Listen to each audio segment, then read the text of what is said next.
Hey there, Anne-Marie, the anti-HR HR lady here. And normally I make my content specifically for Black people and especially for Black women. So generally speaking, I'm really not speaking to white people when I make my content, and I'm not even thinking about y'all when I make my content, even though I know that some of you have benefited from my content and continue to benefit from my content. But my messaging is intentionally targeted to people of color and specifically Black people and especially Black women. But today I have a word with the white folks in mind, because some of you have come into my DMs and make comments on my videos and ask, what you can do and how you can be helpful. And so I have 3 words for you if you are serious about addressing discrimination in your workplace and eradicating discrimination in your workplace, especially to those of you who are in HR and in management in your workplaces. When people come to you, and this is all employees, but especially when people of color and Black people, and particularly Black women, come to you and raise concerns about discrimination that they are experiencing, there are 3 things that you can do that will be beneficial. Listen, believe, and act. And what do I mean when I say listen, believe, and act? Well, I mean exactly that. When a person comes to you, especially a person of color and specifically a Black woman comes to you and says that they are experiencing discrimination in their workplace, that they are being treated differently than others in their workplace, and that it is having a negative impact on them, it takes a lot for a person to come forward and say that.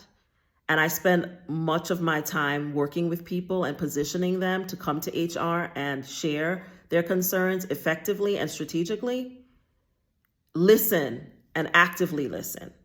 Don't listen to dispute what they're saying. Don't listen just to figure out how you can poke holes in their story so you can defend the company. Listen intentionally and listen as a person who wants to actually solve the problem that is being brought to your attention. I realize, especially as HR professionals, that you are taught from the very beginning that your primary role is to protect the company. No one ever says it to you, but it is clearly messaged from the very beginning by management that HR exists to back whatever management does.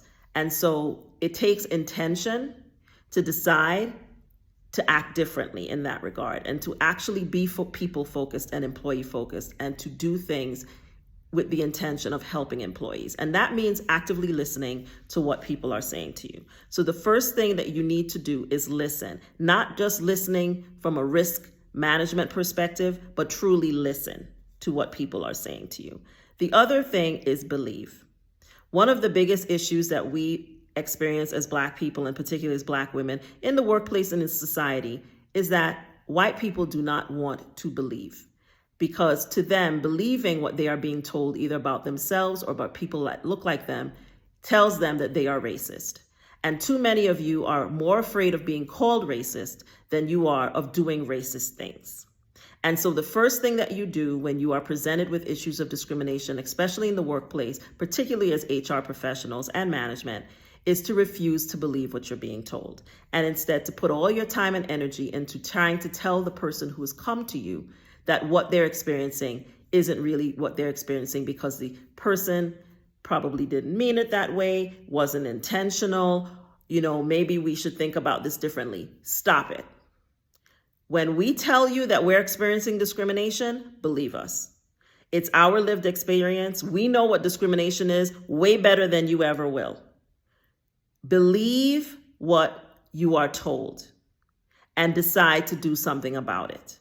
Believe what we tell you. Stop making us jump through multiple hoops. Stop disputing and arguing with us when we come to you, and believe what you are told. So listen and then believe. No matter how much it might make you feel bad personally, spend some time thinking why you're internalizing what you're being told and why you're taking it personally. But do not put that on the person that is coming to you for help, because it's already taken so much for them to come in the first place. And the last thing is act. And it's the most important thing. Because listening with intention and believing with what you are told means nothing if you are not willing to actually do something to address what you are being told. And that might mean that you might find yourself being targeted by your own company. I've had many people come to me who work in HR because they sought to act and to do something about what they were being told. And so then they got put in the hot seat. But that's the risk that you have to take. As white people, if you are serious about doing something about discrimination, not just in your workplaces, but in the United States of America, it means you're going to have to put some skin in the game. It means that you have to be willing to even lose your job, to go work somewhere else. Because it means that you're going to have to stand up to management and say, this thing isn't right. And perhaps the person that this is being complained about is the problem and needs to be removed. And if more companies were willing to remove wrongdoers rather than circling the wagons and protecting them, I wouldn't have an HR consulting practice. So if you are serious about doing something about discrimination in your workplace, listen, believe, and act. And if you're not willing to do that, stay out of my DMs and stop commenting on my videos. Honestly, I don't even need you to follow me. Because I'm not doing this for play. I'm doing this to help people of color and especially Black people and particularly Black women. And I'm not interested in engaging with anybody who doesn't have that same mission. So now you know what you need to do. Don't come ask me anymore. Listen, believe, and act. And if you believe that you are a victim of discrimination in your workplace, please continue following me. My online master course is on sale throughout the holiday period, so please take advantage of that while you can, because today's price is not going to be tomorrow's price or 2024's price. So I'm leaving it on sale for the entire holiday period. So those of you who need assistance with exiting a discriminatory hostile workplace will have the blueprint for what you need to do and what I teach my clients one-to-one, because I can't take everyone that wants to work with me one-to-one. 2024, I'm going to have an even more challenging calendar because I will be traveling more in 2024, as if I wasn't already traveling quite a bit.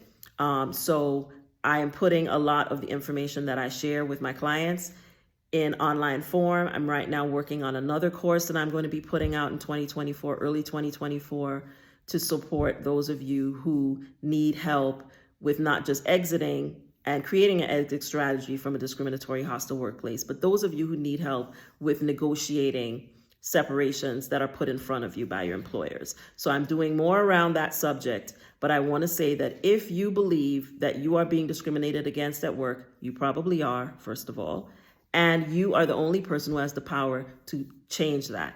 You are the person who can do what is necessary to not only leave that environment, but to get your employer to pay you to go. So if that is of interest to you, please do consider grabbing access to my online course, How to Ask for an Exit from a Discriminatory Hostile Work Environment with Cash and Actually Get It, and continue following me across all social media platforms as the Anti-HR HR Lady. Remember that HR is not your enemy, but they're definitely not your friend, but I am. I'll see you in the next video.